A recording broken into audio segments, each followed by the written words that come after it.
Now, CNN's Sanjay Gupta on assignment for 60 Minutes. Take a moment and remember your favorite teacher. Now imagine that teacher could reach not 30 kids in a classroom, but millions of students all over the world. That's exactly what Sal Khan is doing on his website, Khan Academy. With digital lessons and simple exercises, he's determined to transform how we learn at every level. One of his most famous pupils, Bill Gates, says Khan, this teacher to the world, is giving us all a glimpse of the future of education. The story will continue in a moment.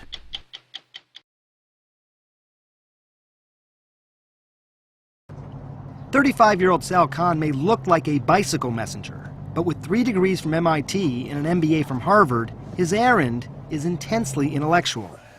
In his tiny office above a tea shop in Silicon Valley, he settles in to do what he's done thousands of times before. We've talked a lot now about the demand curve and consumer surplus. Now let's think about the supply curve. He's recording a 10-minute economics lesson.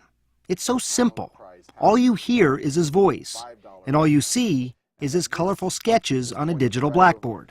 In this video, we're going to talk about the law of demand. When Khan finishes the lecture, he uploads it to his website, where it joins the more than 3,000 other lessons he's done. In just a couple of years, he's gone from having a few hundred pupils to more than 4 million every month. Has it sunk in to you that you are probably the most watched teacher in the world now? Yeah, I try not to say things like that to myself. You don't want to think about it too much because it can, I think, paralyze you a little bit. So if we get rid of the percent sign, we move the decimal over. He's amassed a library of math lectures, 12 plus 4 is 16. starting with basic addition and building all the way through advanced calculus. Taking the limit as delta x approaches 0. It's the exact same thing. But he's not just a math whiz. He has this uncanny ability to break down even the most complicated subjects, including physics, biology, astronomy, history, medicine. How much reading do you do ahead of time? It depends what I'm doing. If I'm doing something that I haven't visited for a long time, since high school, and I'll go buy 5 textbooks in it, and I'll try to read every textbook. I'll read whatever I can find on the internet. Let's talk about one of the most important biological processes. Sal Khan has tackled so many subjects that if you watched just one of his lectures a day, it would take over 8 years to cover it all. Huge time scales. Magnetic north is kind of the geographic location. And then let's say that this is the point x is equal to basic introduction. Light. If this does not blow your mind, you have no emotion. Did you ever think about putting yourself visually in the video? Look, if there's a human face there, especially a funny-looking human face, then it's actually hard to focus on the math. 4,000 is 2,000 times 3 is 6,000. I don't have to shave, I don't have to comb my hair. I just press record, make a video, there might be spinach in my teeth, who cares? The format is so simple. Why does it appeal to so many people? I've gotten a lot of feedback. It really does feel like I'm sitting next to the person and we're looking at the paper together. And let me get my trusty calculator out. I'm 95% of the time working through that problem real time. Or I'm thinking it through myself if I'm explaining something. And to see that it is actually sometimes a messy process, that it isn't always this clean process where you just know the answer. I think that's what people like, the kind of humanity there. It all started in 2004, when Sal Khan was working as a hedge fund analyst in Boston, and his cousin Nadia, a 7th grader in New Orleans, was struggling with algebra. He agreed to tutor her remotely and wound up posting lessons on YouTube. They helped Nadia, but then an odd thing happened. Total strangers started using them too. I started getting feedback like, my child has dyslexia and this is the only thing that's getting into him. I got letters from people saying, we're praying for you and your family. That's pretty heady stuff. People don't say that type of stuff to a hedge fund analyst normally. So in 2009, Khan quit his job and, working from a desk set up in his closet, devoted himself full-time to Khan Academy. It's a non-profit with a simple but audacious mission: to provide a free world-class education for anyone, anywhere. If that goal sounds far-fetched for a guy working in his closet, consider what happened next. There's a website that I've just been using with my kids recently called Khan Academy, K-H-A-N. Just one guy doing some unbelievable 15-minute tutorials. I was like, those videos for Nadia, not Bill Gates. I have to take a second look at some of this stuff. That's right. Bill Gates, one of the smartest and richest men in the world, was using Sal Khan's free videos to teach his own kids. 2 weeks later, I got a call from Larry Cohen, who's Bill Gates' chief of staff, and he says, you know, you might have heard, Bill's a fan. You know, I'm like shaking. I'm like, yeah, I heard, you know. and he's like, if you have time, you know, I'd love to fly you up to Seattle. And then I was looking at my calendar right then, and for the month, it's completely blank. I was like, yeah, you know, I think I could, you know, fly in, you know, between like laundry and a bath. I can just and meet with Bill. That was just 2 years ago. Today, with the help of more than $15 million in funding, much of it from the Gates Foundation and Google, Khan has been able to hire, with competitive salaries, some of the most talented engineers and designers in the country. The Khan Academy office has the intense vibe of a Silicon Valley startup. The team is working to create software they hope will transform how math is taught in American classrooms. And once they've done all of these, they really understand proper fractions. We visited a class in the Los Altos School District outside San Francisco, where the new Khan Academy software is being piloted. Grab your computer, log in, and then open Khan Academy. Right away, you notice something different. There are no textbooks and no teacher lecturing at the blackboard. Instead, students watch Khan videos at home the night before to learn a concept. Then they come to class the next day and do problem sets called modules to make sure they understand. If they get stuck, they can get one-on-one help from the teacher. Less lecturing, more interaction. What you think of as homework, you do at school. And schoolwork, you do at home. It's called flipping the classroom. And 7th grader Laureen Forget says using Khan Academy at home has given her math a big boost. I'm not a big fan of textbooks. I thought that Khan Academy was a lot easier because it's on a screen, it's easy to find the concept you want to do. And now with the videos, do you find yourself rewinding it, playing it again if you need to? A lot, yeah. You do that at home? Yeah, usually when I watch a video, it's because I'm having trouble on the practices. So if I don't understand the video, I can always rewind it or pause it so that I can go back to the module and do what I learned. What's the hardest part about learning this way? I don't really think there's a hard part. Even kids who don't have a computer at home can flip the classroom. Eastside Prep in East Palo Alto keeps its computer labs open until 10 p.m.